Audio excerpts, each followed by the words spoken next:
Before we begin, please leave a comment, share your thoughts and let us know your lessons learned in the comment section below. Don't forget to like the video and subscribe.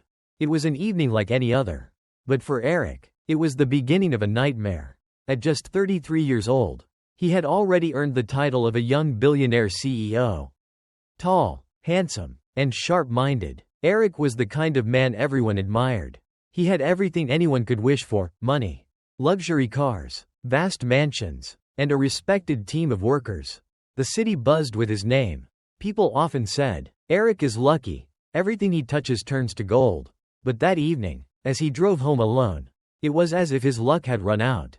Eric had decided to drive himself home for the first time in months. His driver was on leave, and he relished the quiet solitude of the road ahead. The evening was calm, with no traffic in sight. He rolled down his car window, allowing the cool breeze to brush past his face as music played softly in the background. It was a peaceful moment, a brief escape from his otherwise hectic life. But in the blink of an eye, everything changed. From out of nowhere, a black car swerved into his lane, blocking his path. The screech of tires on asphalt broke the calmness of the night. And Eric's heart raced with confusion and fear. Before he could even comprehend what was happening, the doors of the black car swung open, and three men jumped out, dressed in black clothes and wearing face masks. "Get out of the car," one of them shouted, his voice sharp with authority. Eric's pulse quickened, his instincts telling him something was horribly wrong. His mind was racing. What was happening? Who were these men? What did they want? He froze for a split second, then slowly reached for the door handle. His body was paralyzed with fear, but he couldn't stay trapped inside the car. He stepped out hesitantly, trying to remain calm. "Please, don't hurt me," he pleaded, his voice trembling. Without warning, one of the men rushed forward and slapped him across the face with such force that it left Eric disoriented. Another man grabbed his neck, shoving him to the ground with brutal strength. Eric struggled, but it was no use. They were too strong, too fast. They quickly stripped him of his phone, wallet, wristwatch, gold chain, and even his shoes. He couldn't believe what was happening. He had everything in the world. And yet, in this moment, he felt utterly helpless. The men dragged him towards their car, throwing him in like a rag doll. Eric's mind was spinning, trying to process everything. He had no idea where they were taking him. But one thing was certain: his life was no longer in his hands. The car sped through the city, the familiar lights of the streets fading into darkness. Hours passed as the car roared through unfamiliar roads, passing small villages, farmlands, and thick bushes. It felt like an eternity. Eric had never felt so powerless.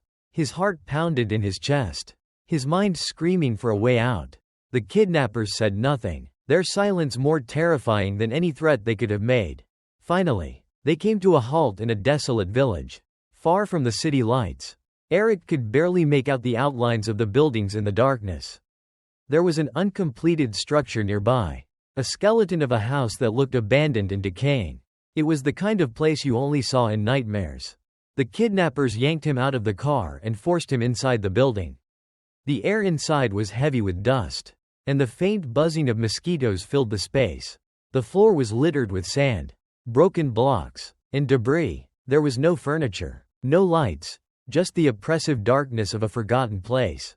They stripped Eric down to his singlet and shorts, leaving him exposed and vulnerable. His hands and legs were tied tightly with strong ropes, rendering him completely immobile. Panic surged through him. He couldn't move, couldn't escape. His mind raced with fear and confusion.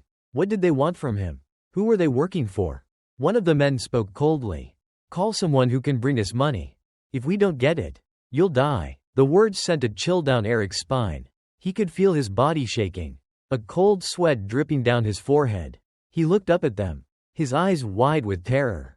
"Please," he begged, his voice weak. "Don't kill me. I'll call someone. Please don't hurt me." The men handed him one of his phones, placing it near his face. They expected him to make the call, to bring them the money they demanded. But Eric's mind was racing. Who could he call? Who would help him in this nightmare? He could have called his parents, but the thought of them panicking, the thought of his mother crying, was unbearable. He couldn't put them through that. His best friend, Ben, was the only person he trusted enough to help.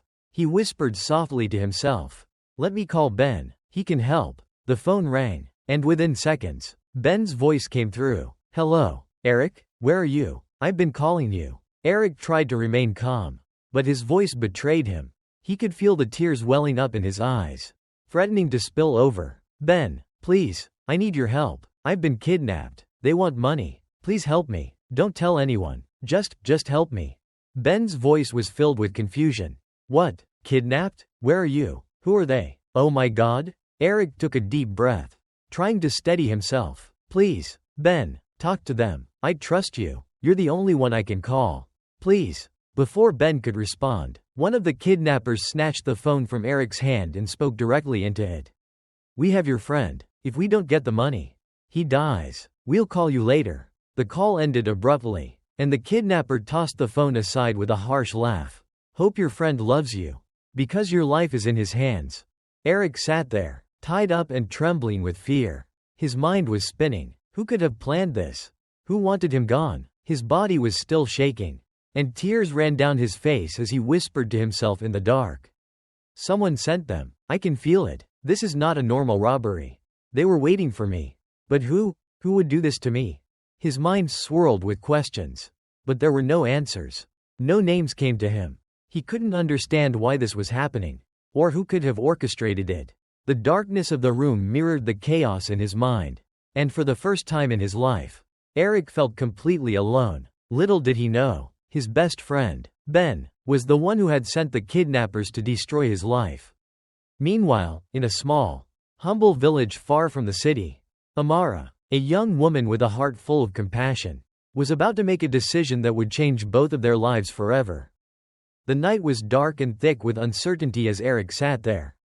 His hands bound tightly, his body trembling with fear. His mind raced with thoughts of escape, but every movement was futile.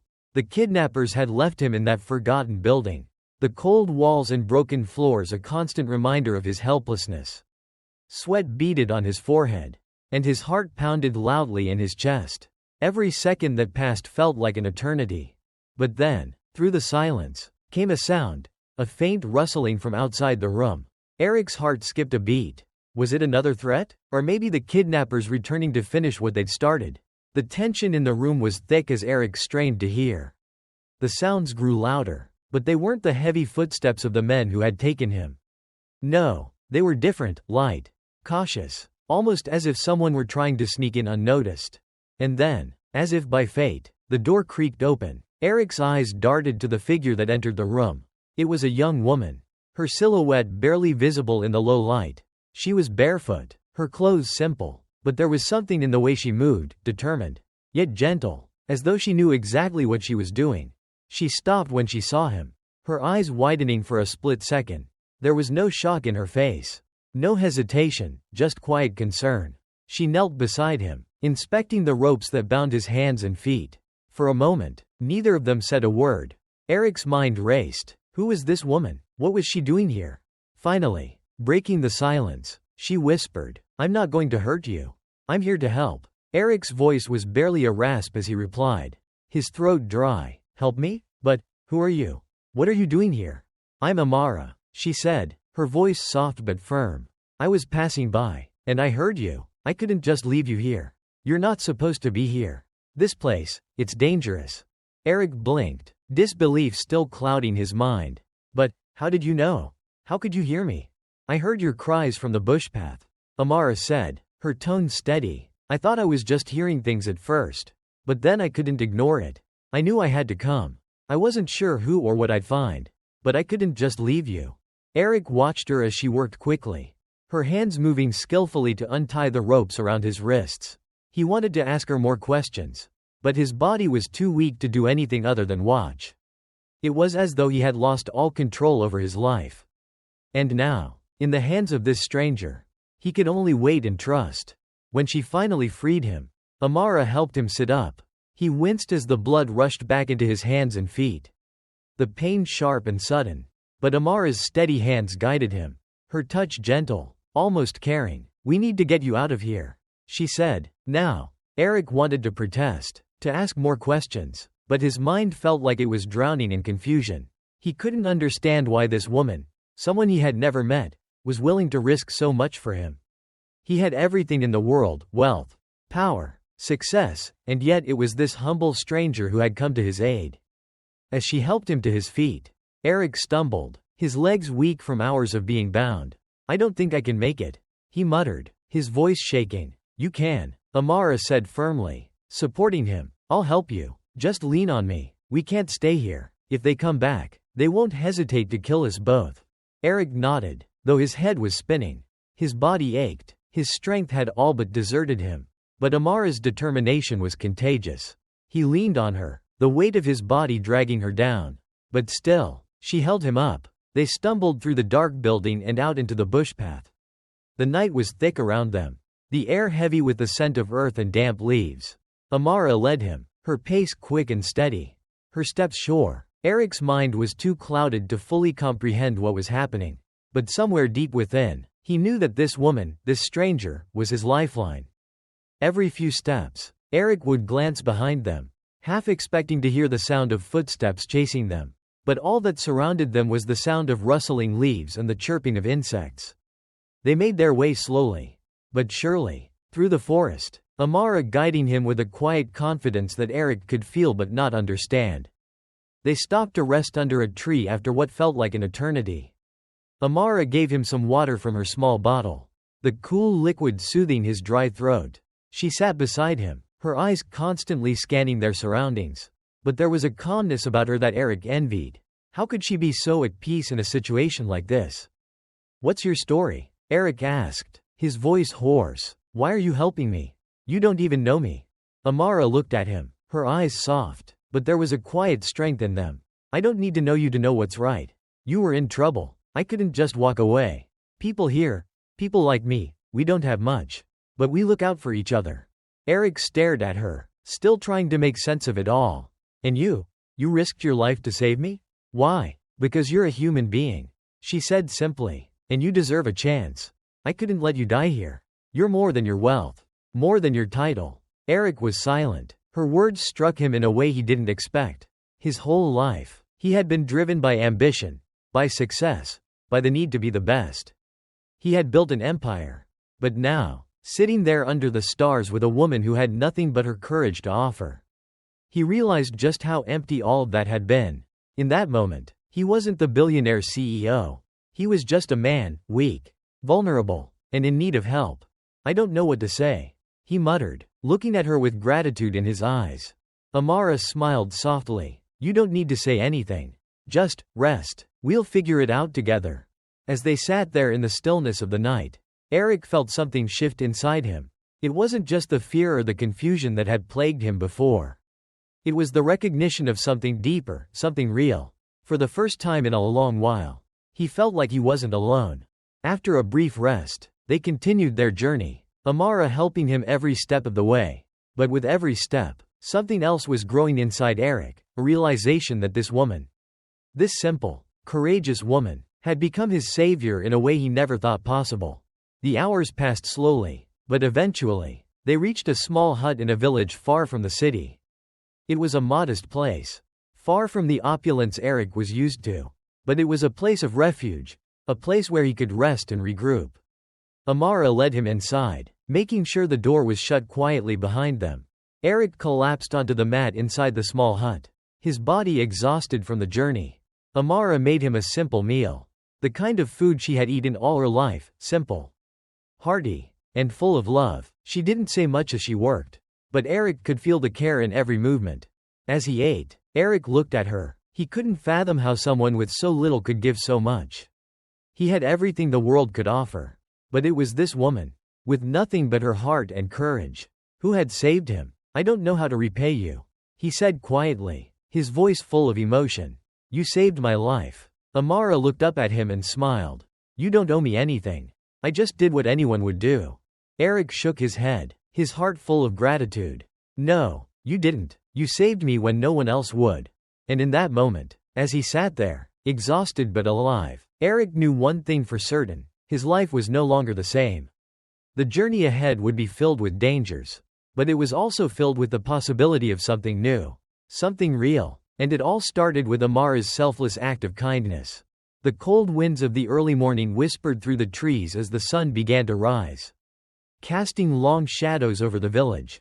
Eric, still weak but now filled with a sense of purpose, lay on the small mat inside Amara's humble hut.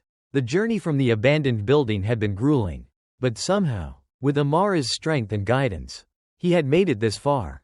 It was a long way from the sleek glass towers and fast-paced lifestyle he had known, a life of constant motion, luxury, and wealth. But now, surrounded by nothing but the quiet serenity of this village, Eric began to realize that the luxury he had craved for years was nothing compared to the peace he had found here, in Amara's company. As Amara bustled around the hut, making simple preparations for the day ahead, Eric's mind was not on his aching muscles or the weariness in his body. No, his thoughts were consumed by something far deeper. The men who had kidnapped him, those ruthless criminals who had tied him up, taken everything from him, and left him in that forsaken building, hadn't just been hired hands. No, there was someone behind them, someone who had orchestrated the entire thing. And that person, as shocking as it was to admit, was someone Eric had trusted more than anyone. Ben, his best friend, his closest ally, the one person he had confided in more than anyone else. The thought twisted Eric's gut, the realization hitting him harder than any slap or blow from the kidnappers. Ben had betrayed him, and that betrayal cut deeper than anything Eric could have imagined. Amara, noticing the change in his expression, stopped what she was doing and walked over to him. "You're quiet today. What's going on inside that head of yours?" Eric turned to look at her, his heart heavy. "I can't stop thinking about Ben. He's the one who sent them after me. I trusted him. He's the one who wanted me gone." Amara's face softened, her eyes filled with empathy. "I'm sorry, Eric. People can betray us in ways we never expect. But that doesn't mean you're weak. You survived this, and now you have a chance to rebuild your life." Eric swallowed hard, the weight of his friend's betrayal still sitting like a rock in his chest. "But why? Why would he do this? I've given him everything. He was family to me." "Sometimes, betrayal comes from the places we least expect," Amara said, her voice filled with quiet wisdom. "But you can't let it define who you are. You're more than just the money you have or the people who betrayed you. You have a new path now. Eric, you don't have to go back to that old life." For the first time since his kidnapping, Eric looked at her and truly saw her, not just as the woman who had saved him, but as someone who had lived a life of hardship and struggle, yet still had the strength to help others without hesitation. He had been so focused on his own success, his own empire, that he had never seen the world through her eyes. But now, in the stillness of the morning, he understood. He had been so blinded by his own ambitions, his own desires, that he had missed the most important thing, human connection. And in that realization, something began to shift inside him. The day moved on, and as Eric rested and regained some of his strength, he couldn't shake the feeling that time was running out. He had to confront Ben. He had to find out why this had happened, and why his friend had been willing to go so far to hurt him. The guilt, the confusion, the rage, all of it swirled inside him like a storm. But Eric knew one thing. He couldn't stay hidden forever. If Ben was still out there, still orchestrating his downfall, Eric had to take back control of his life. Later that afternoon, after much deliberation, Eric turned to Amara, who had been his steady anchor throughout this nightmare. "I need to go. I have to confront Ben. He's the one behind all of this. But I can't do it alone." Amara, who had always been a woman of action, didn't hesitate. "You won't be alone, Eric. I'll help you. I know this place. I'll make sure you're not walking into a trap." Eric looked at her, his heart filled with a mix of gratitude and uncertainty. "I don't even know how to begin. How do I confront the person I trusted most in the world?" "You begin by telling the truth," Amara said, her voice firm. "No lies, no hiding. You stand tall, even when everything inside you wants to fall apart. I believe in you, Eric." Those simple words, "I believe in you," carried more weight than anything Eric had ever heard in his life. In all his years of success, he had never had anyone stand by him so firmly, without asking for anything in return. And for the first time, Eric didn't feel alone. He wasn't just the powerful CEO anymore. He was a man who had been broken, but was now slowly being rebuilt, piece by piece, by someone who cared. The two of them set out for the city, where Ben's luxurious mansion was located. Eric's heart pounded in his chest as they neared the familiar street. Every turn, every landmark, Felt like a reminder of a life he had once known, but now felt like a distant memory. He had been consumed by his ambition, his success, but all of that seemed meaningless now. The mansion loomed ahead, grand and imposing, but Eric felt no sense of triumph as he approached it. Instead, he felt only the heavy weight of betrayal. Amara parked the car a little ways down the street. Out of sight. We'll approach this quietly. We don't know what Ben might have planned. Let me do the talking first. I'll get him to meet us. Eric nodded, his stomach churning. He had never imagined he would be standing here, at this moment, facing the person he had once considered his brother. He had never imagined that Ben, his best friend, would turn on him like this. They walked up to the grand gates of the mansion. Amara rang the doorbell, and a few moments later, the gate creaked open. Ben's personal assistant stood there, looking at them with a puzzled expression. I need to speak to Ben, Amara said, her voice steady. It's urgent. The assistant hesitated for a moment before nodding.